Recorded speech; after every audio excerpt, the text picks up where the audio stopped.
It is April 15th, 1997. My name is Michael Rosen, and I am interviewing Mr. Don Hewitt today in New York City. Well, hello. Hiya. It's reported that your name is Don Hewitt. Is that the name that you were born with? No, I was born Donald Hewitt, and I dropped the ALD for reasons I never could adequately explain. I just liked it better. When and where were you born? I was born in New York City in 1922. Describe that. Describe growing up in New York City and then your parents. I was born in New York City, lived in Boston, lived in Milwaukee. My father worked for Hearst in the advertising department. And I never remember a time in my life when I didn't want to be a reporter. When other kids were playing cops and robbers and cowboys and Indians, I was playing reporter. I guess I was living for the day when I could get my first trench coat and a pipe. What kind of influence did your father have working for Hearst and as a newspaper reporter?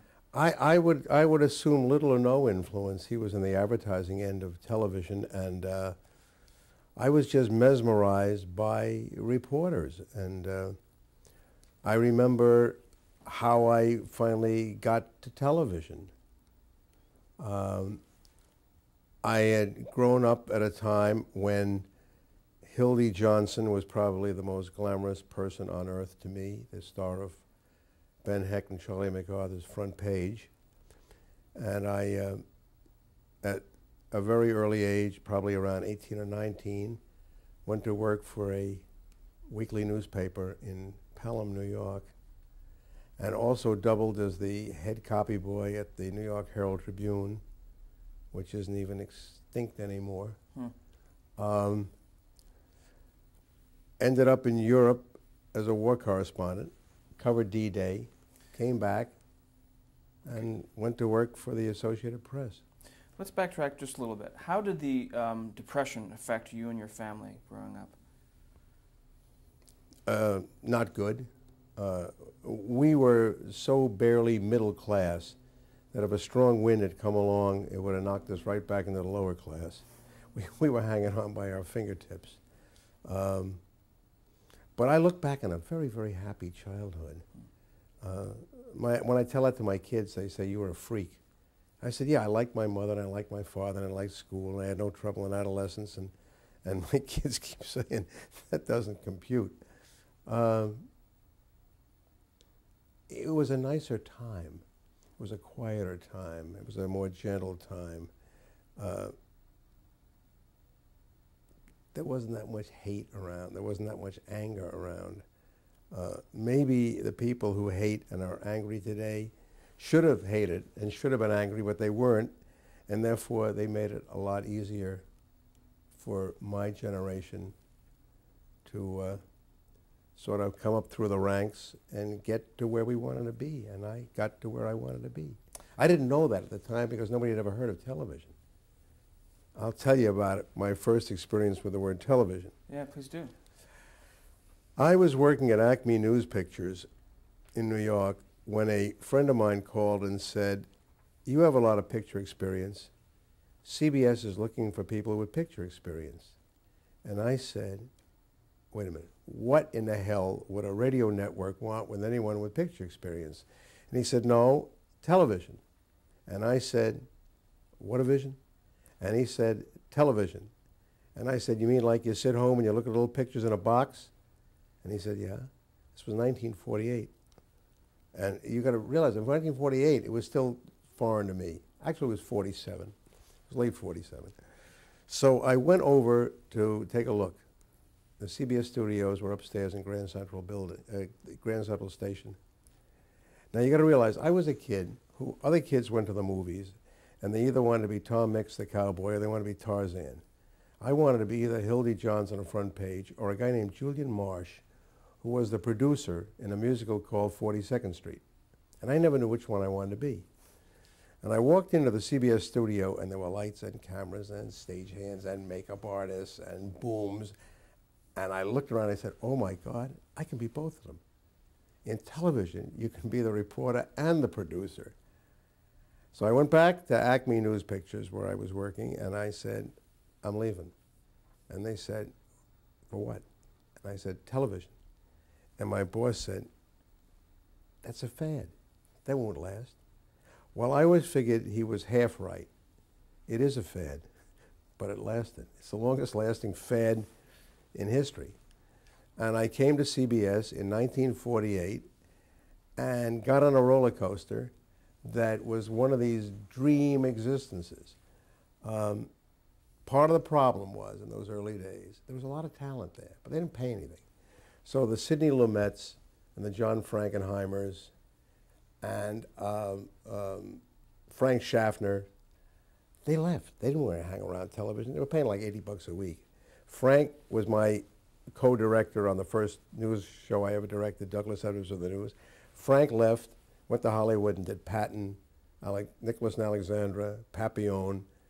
He used to call me every once a week and say, come out here, you'd love it. And I said, no, no, no, I'd be petrified. I wouldn't know. I didn't know stage right from stage left. So I stayed in television, and the Lumets, and the John Frankenheimers, and the Frank Schaffners, and the Bobby Mulligans all left and became famous in Hollywood, and I stayed in New York where I was in a cocoon and kind of liked it. And everything fell in line. Now, did you hear about television when it was first announced at the 1939 World's Fair? Yeah, but I thought, oh, these guys, you know. They also had these cloverleaf roads, and they had people movers and escalators, and I figured these guys are smoking something. I mean, I don't. Did you go to the fair? Yeah, oh, sure. I went to the fair. Did you actually see television? Yeah, but the funny part is, if you went to the 1939 World's Fair, you saw things that you never believed were going to happen. You thought, oh, these guys are dreaming all this stuff up. Today, there is nothing. I mean, if they told me that all of us were going to have motors on our back and instead of cars we were going to fly around, I'd believe it. I don't believe anything's impossible anymore. In those days, I thought everything was impossible. So when I got to television, nobody knew what he was doing, really. It was all kind of like we put it together with, you know, rubber bands and glue and paste, and it was like a bunch of kids playing television. And it was like, it wasn't very good, but it was respectable. And in those early days, we always assumed it was always going to be like that. Black and white, captured on a film called a kinescope that you couldn't look at. And nobody ever realized. I used to hear these technicians walk around and they would talk about videotape. And I said, wait a minute, what are you talking about? And he said, pictures on tape. And I said, no, you're kidding me. You can't put pictures on tape. Then they used to talk about if you could get a rocket big enough and you could fire a satellite up into space. And in those days, space was something you never had enough of. You didn't know what space was exactly. And you could take a television signal and you'd bounce it off this satellite and you could reach everybody in the world, and you used to say, these guys are either drunk or they're kidding themselves, but you're going to do what? You're going to put a satellite into space, and you're going to realize there was a time when all this was kind of nut time. I mean, there were no teleprompters. We used to use cue cards, which we'd hold up, and it was literally the boob tube. And there wasn't much to look on it except Milton Berle. Milton Berle was the only thing anybody wanted to ever look at on television. And I did this 15-minute newscast for Oldsmobile called Douglas Adams with the News. Let's stop for a second and just go back a little bit. I want to talk about your first job at the New York Herald Tribune and how that led to being a war correspondent and how that affected your life and what you learned from it. Well, I was working as a summer counselor for a couple of kids up in the Berkshires. And a guy came to visit, and he was the assistant sports editor of the New York Herald Tribune. And he hired me to be a copy boy. Now, it was very difficult to be a copy boy at the Herald Tribune because everybody there had always been either Yale or Harvard graduate, and I'm a college dropout from NYU. But everybody was getting drafted, so there were jobs available. And I went to the Herald Tribune, and I was mesmerized. I mean, the sound of the presses, and it really was like a movie. The city room looked like, you know, guys with their hats on the back of their head and yelling copy, and the whole thing was like front page. And from there, I went to the Merchant Marine Academy to become a officer in the Merchant Marine. And when I got to London, I went around to the Stars and Stripes office. And having been on a convoy that almost got wiped out, and I'll tell you about that in a moment. And well, I'll go back to the convoy. Getting to London as a Merchant Marine cadet, we were in a famous St. Patrick's Eve convoy that ran into a whole wolf pack of German submarines and decimated. They sunk the escort ships. They sank most of the ships. We were still afloat. And it was a cold, gray, awful morning when we finally woke up the next morning after most of the ships had been sunk that night. And we're bobbing around in the North Atlantic in these big waves, figuring, well, this is it. I mean, if they got any more torpedoes, they got us. Luckily, they'd run out. And on the horizon was this little dot, and it kept getting bigger and bigger and bigger. And it was an RAF plane coming out of Castle Archdale, Ireland, to escort us in. And as it got closer and closer to the ship, to show you how much I was influenced by the movies as a kid growing up, I kept wondering where the music was. I kept saying, this is, usually you score this. You know, here come, the RAF is coming to rescue us, and there's no music. And I had this wonderful ability to get outside myself. I was not there. I was watching it all on a big screen. And I found out a lot of my life I did that. I stood outside and watched myself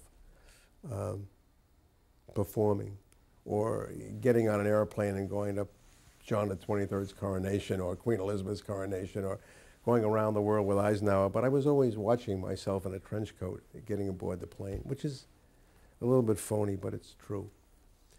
Now, I leave, while I'm there, I get hired by the War Shipping Administration, which needed, they were getting no coverage of the war. Everybody was covering the Army, the Navy, the Marines, the Air Force. Nobody covered the Merchant Marine. So they hired their own guys. And there were 3 of us in London. There was me, a reporter named Bill Donahue, and a photographer whose name I'll tell you in a moment. And this guy's first name was Joe. And Joe was always complaining that D-Day was never going to happen, and we were just hanging around, and we're never going to get to land in France. And we got to call him Chicken Joe because we said, he's really afraid to go in the landing. I mean, this guy chickened out, and he went home, and we didn't hear him again. And then one day, Bill Donahue knocked on my flat door, and I opened the door, and he said, "Remember Chicken Joe?" I said, "Yeah, whatever happened to him?" He said, "Here's what happened to him." And he opened page 1 of the New York Times.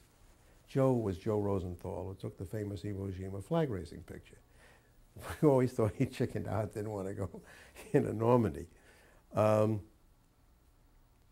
Terrific guy. I remember running into Joe many years ago in the press club in San Francisco with a guy named Bill Hipple, who was the Newsweek correspondent in the Pacific. And I introduced him, and I said, "Joe, you know Bill Hipple?"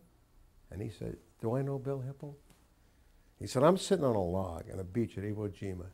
And Bill Hipple said to me, "Hey, Joe, why don't you get off your ass and climb up that hill and take a picture of those Marines raising the flag, and you ask me, do I know Bill Hipple?" There were times, my life has been like, I couldn't have written it any better. Everything just happened and fell in, and came back from the war. Who are you reporting to during the war? When we were working for the War Shipping Administration, we were placing our stories with the AP, the UP. I was going to do a big story. There was Collier's magazine in those days. I went in on the something called the block ship operation. We sailed into the beaches at Normandy on hulks that we sank to form the breakwater. And I was going to write that story, and the censor sat on it so long that somebody got it out before I could. But I remember going, I remember how we went to D-Day. I got a call one day to come around to Naval Intelligence. And I went around, and they said, "Okay, we've been tailing you for a month, and we know you're clean and you can be trusted." I said, I didn't know what he was tailing me. This was in London. And he said, "Tomorrow morning, pack a small bag, go to Houston Station, get on a train, and go to Oban, Scotland. I said, Oban, Scotland? I mean, France is over there. He said, just do what we tell you. Don't tell anybody where you're going. So I got up there, and there was a naval officer met me at the train, took me down to this ship, which looked like it was going to sink right in Oban Harbor. And there were a lot of other hulks around. And I figured, this is strange. These ships don't look like they're going to move out of the harbor. They're in such bad shape. We went aboard. We sailed that night.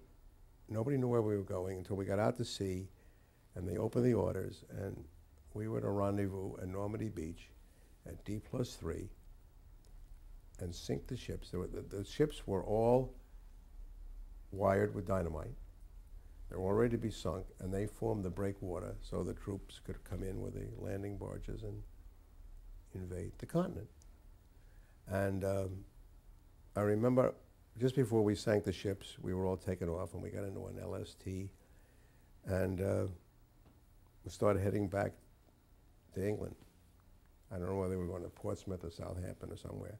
And I said to the guy, no, wait, turn it around and go into the beach. And the guy said, you out of your mind? I said, just go on in.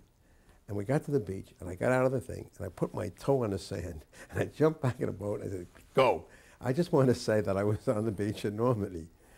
Went back, been away about 5, 6 days, hadn't bathed, hadn't shaved, looked like the wrath of God, and went around to the Windmill Theater where I was dating one of the chorus girls. And the guy at the stage door, who I knew, said the most flattering thing to me I ever heard in my life. I walked in with his battered hat and this tan war correspondent thing, needing a shave and a bath, and he said, my God, if it isn't Humphrey Bogart. And I said, boy, you couldn't have said anything better. Anyway, it was all kind of crazy time. It was all, World War II was like a movie. It was like a Yank in the RAF. It was like Tyrone Power and Robert Taylor were playing the whole thing. And I go back to London a lot. I spent a lot of time in Europe. And I'm so frozen in another time that I keep wondering why there aren't barrage balloons and searchlights in Grosvenor Square, and why they haven't blacked out Piccadilly Circus, because the Luftwaffe is going to come over any minute and remove this city from the face of the earth. Strange times, glamorous times, terrible thing to say. It was the last fun war. Now, people who got killed, people who got wounded, people who got displaced, wouldn't say anything like that. What did you learn from the war reporting news?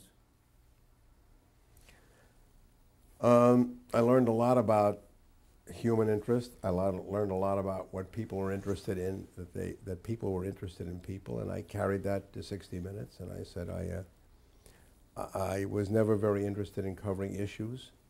I mean, I don't care about issues. I care about how issues affect people.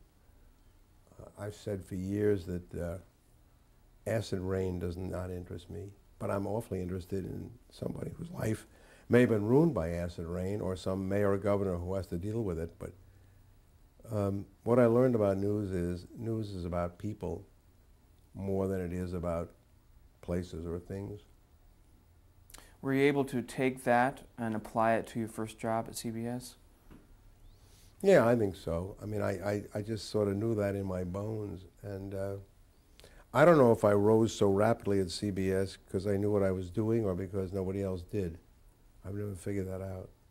Let's go back to that when you walked into the studio, and tell me about the first shows that you worked on, and how you elevated from there.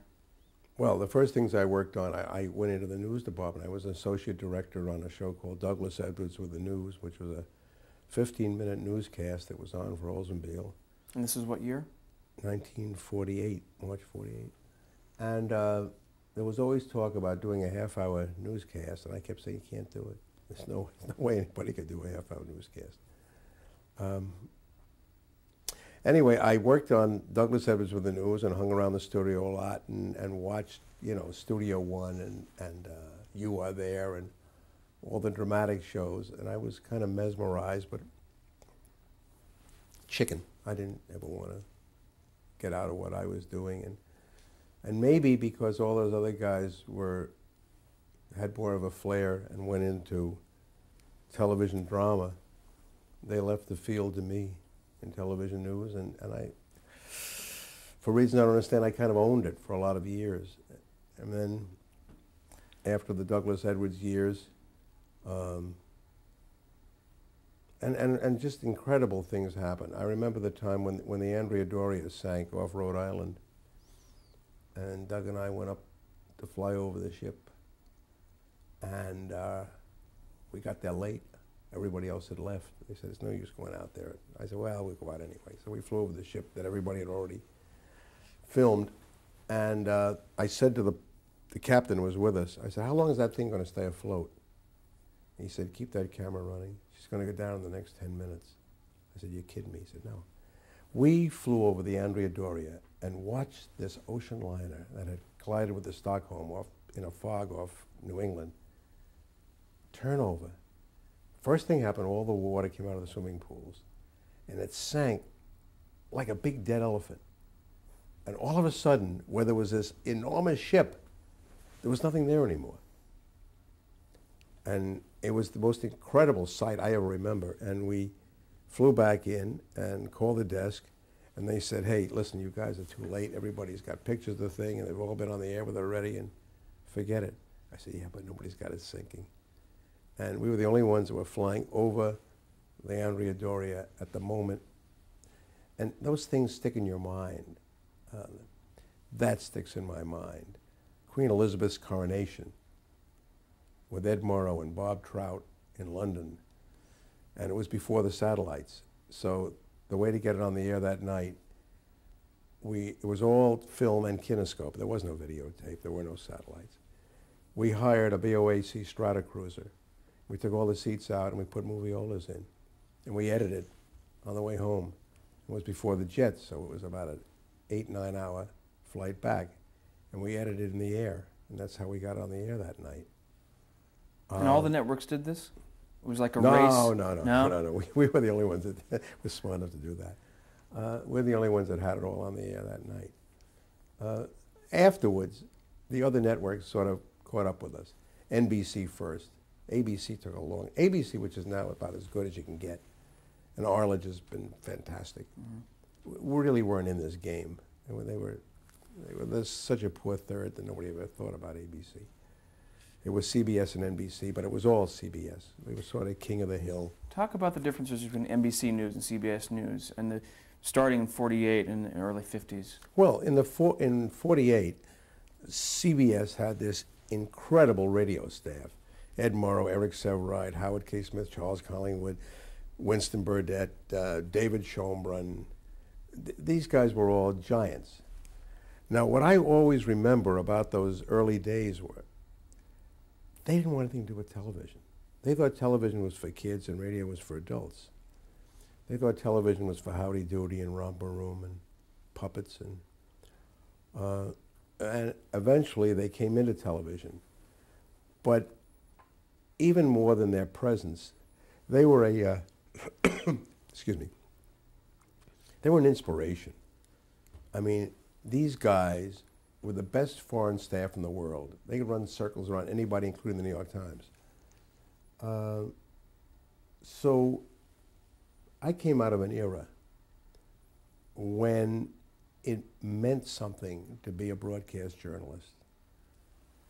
When you brought something to the table other than ratings.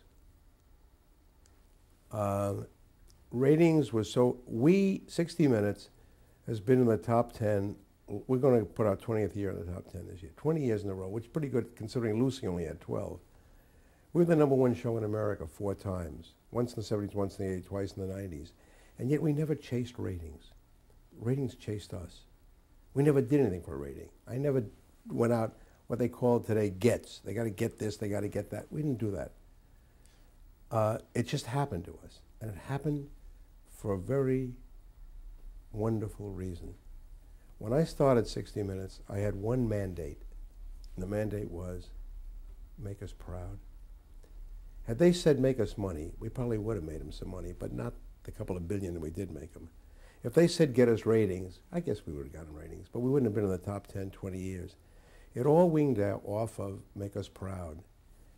And I dare say, in the last 30 years since 60 Minutes started, no one in television has said to anyone else in television, make us proud.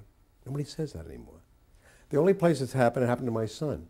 My son, who's president of Hallmark, was told that by Robbie Halmy, who owns Hallmark Productions. But you don't hear that. Nobody's interested in anybody making anybody proud. Was that the case back in the 50s? No. And tell me about Paley's influence on news. Well, there was Paley, Goldenson, and Sarnoff, and they were the founding fathers. And they treated their news divisions with kid gloves. I may have ruined all that. 60 Minutes is the first broadcast that became a profit center in the news division. And the minute they all saw that, the whole nature of news changed. We didn't change. Everything changed around us. We still have the same pride of authorship, the same pride in everything we do. But I think what we did is we gave the other networks the idea that this is a quick route to getting rich. You want to change? I saw him tap you. Yeah, we can stop.